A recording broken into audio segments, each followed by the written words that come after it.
नमस्कार। मैं पंडित गणेश ठंगवाल स्वागत करता हूं आप सभी का आपके पसंदीदा यूट्यूब चैनल ज्ञान धर्म संगम पर। तो दोस्तों, जो लोग चैनल से नए जुड़े हैं वो लोग चैनल को सब्सक्राइब कर लें। वीडियो अगर आपको अच्छी लगे तो लाइक करें, शेयर करें, कमेंट बॉक्स में आकर कमेंट जरूर करें। साथ ही बेल आइकन को हिट करना ना भूलें, जिससे कि मेरा प्रत्येक वीडियो आप तक पहुंचे।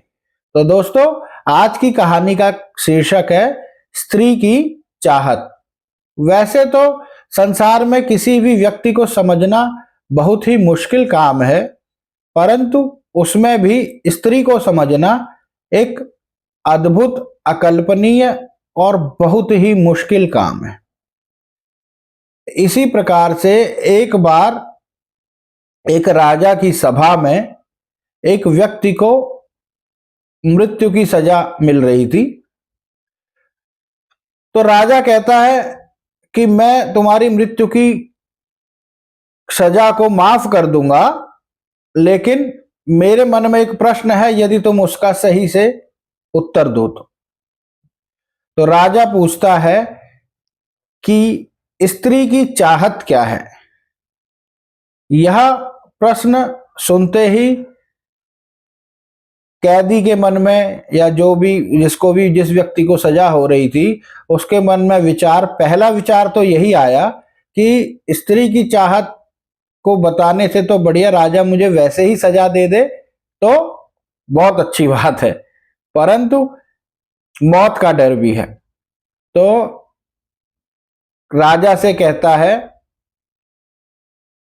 यह बताना तो बहुत ही मुश्किल काम है।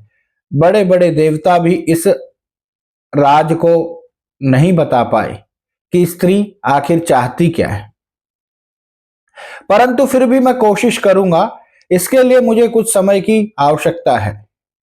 तो राजा उसको 1 वर्ष का समय देता है और कहता है कि यदि 1 वर्ष बाद मुझे इस प्रश्न का उत्तर आपसे संतोषजनक नहीं प्राप्त हुआ तो तुमको तुरंत ही फांसी की सजा दे दी जाएगी। इस पर जो कैदी था वह भी इस बात के लिए, इस शर्त के लिए तैयार हो गया। तो वहां से चला गया और जाते हुए अनेक ऋषियों के पास गया, अनेक मुनियों के पास गया, अनेक विद्वान जनों के साथ उसने संपर्क किया और अनेक विभिन्न प्रकार के अलग अलग शास्त्रों के जानने वाले ऋषि मुनि सभी के पास वह गया, जिससे भी उसको उम्मीद थी कि प्रश्नों का उत्तर मुझे मिल जाएगा या प्रश्न का उत्तर मुझे प्राप्त होगा। तो जब वह जाता है तो उसको कहीं पर भी संतोषजनक उत्तर नहीं प्राप्त होता है। चलते चलते कई महीने बीत जाते हैं इसी प्रकार से, पर प्रश्न का उत्तर ज्यों का त्यों, कहीं भी संतोषजनक उत्तर की प्राप्ति नहीं होती।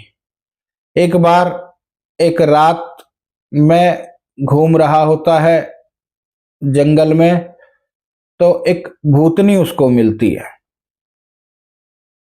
तो भूतनी उससे पूछती है कि क्यों तुम इतना परेशान हो, क्यों तुम इतना उद्विग्न हो, कि तुम्हें इस जंगल में भूतों का भी डर नहीं है, तुम्हें इस जंगल में जानवरों का भी डर नहीं है।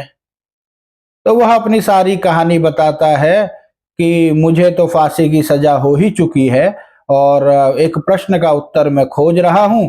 अगर वह प्रश्न का उत्तर मिल गया तो हो सकता है कि मेरी फांसी से मुझे छुटकारा मिले, और अगर मैं प्रश्न का उत्तर नहीं दे पाया तो मुझे निश्चित रूप से फांसी की सजा होनी ही है। तो इसलिए मैं अब मौत के डर से ऊपर उठ चुका हूं, तो इसलिए मुझे मौत का अब कोई भय नहीं है, इसीलिए मैं कहीं पर भी निश्चिंत होकर घूम रहा हूं। तो भूतनी कहती है कि तुम्हारे इस प्रश्न का उत्तर मैं तुम्हें दे दूंगी, लेकिन इस मुझे तुम्हारे साथ विवाह करना है। तो व्यक्ति सोचता है कि यार इसके साथ विवाह करूं तो ये भी भूतनी है, और अगर ना करूं तो भी फांसी की सजा होनी है। तो वैसे तो शादी के बाद हर पुरुष को स्त्री इसी प्रकार की नजर आती है, परंतु इस व्यक्ति के साथ तो शादी से पूर्व ही जो है उसको भूतनी प्राप्त हुई। तो ऐसा सोचते हुए कहने लगा कि ठीक है। तो जब वह विवाह के लिए राजी हो गया, तो भूतनी उससे कहने लगी कि ऐसा है, मैं दिन के समय भूतनी बन के रहूंगी और रात को परी के रूप में सुंदर रूप धारण करूंगी। तो व्यक्ति बोला क्या बोलता, तो बोला कि ठीक है, जैसा तुम्हें ठीक लगे। फिर इस पर कहने लगी कि चलो ऐसा करेंगे कि मैं दिन में सुंदर श्रृंगार करके रहूंगी, दिन में इसी प्रकार से घूमूंगी बिना श्रृंगार के, और रात्रि में श्रृंगार करूंगी। तो व्यक्ति को क्या कहना, उसकी हर बात को हाँ करने लगा, उस प्रत्येक बात को उसकी हामी भर देता। क्यों? क्योंकि है तो वो भूतनी ही। अब उसने कह तो दिया कि मौत से के डर से मैं निश्चिंत हो चुका हूं, पर हुआ तो आंतरिक रूप से तो नहीं है, कहीं ना कहीं तो भय है ही। तो इस प्रकार से उसकी प्रत्येक बात को मानता हुआ चला गया। तो इस प्रकार अंत में भूतनी जब उसने सभी बातों की हामी भर दी, तो भूतनी ने एक सुंदर परी का रूप धारण किया।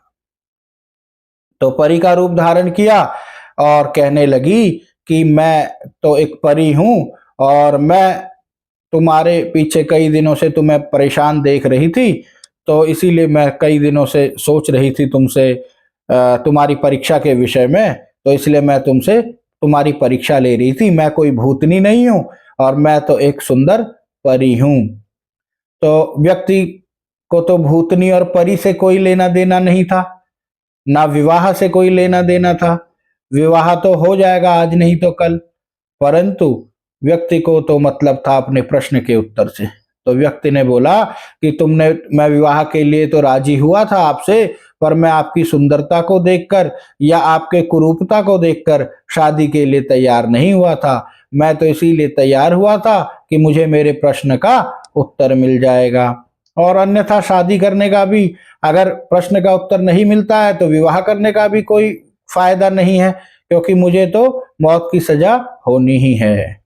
इस पर परी कहती है, अभी भी तुम इस बात को नहीं समझे कि स्त्री की चाहत क्या है। स्त्री की चाहत यही है कि उसको उसके मन के अनुरूप कार्य को करने दिया जाए। अगर उसके मन के अनुरूप कार्य को आप उसे करने देंगे तो वह परी बनकर आपके जीवन में रहेगी, और अगर आप उसके मन के अनुरूप उसको कार्य न करने देंगे तो वह भूतनी बनकर आपके साथ में रहेगी। तो अब प्रश्न का उत्तर जाकर राजा को देता है। तो इस कहानी से भी हमें सीख भी यही मिलती है कि जो आपकी धर्म पत्नी है या पत्नी है या जो भी स्त्री है, वह अपन बंधन में नहीं रहना चाहती है। वह अपने कार्यों को अपने तरीके से करना चाहती है और अपने अनुरूप ही कार्यों को करना चाहती है। तो आपके आसपास भी जो भी स्त्री है, जो भी आपकी पत्नी हो, धर्म पत्नी हो, अगर वह भी अपने अनुरूप कार्य करना चाहती है तो उनको करने दें, तभी वह परी रूप में आपको प्राप्त हो पाएगी, नहीं तो वह भूतनी के रूप में आपको प्राप्त होगी। आज की वीडियो में इतना ही। नमस्कार, धन्यवाद।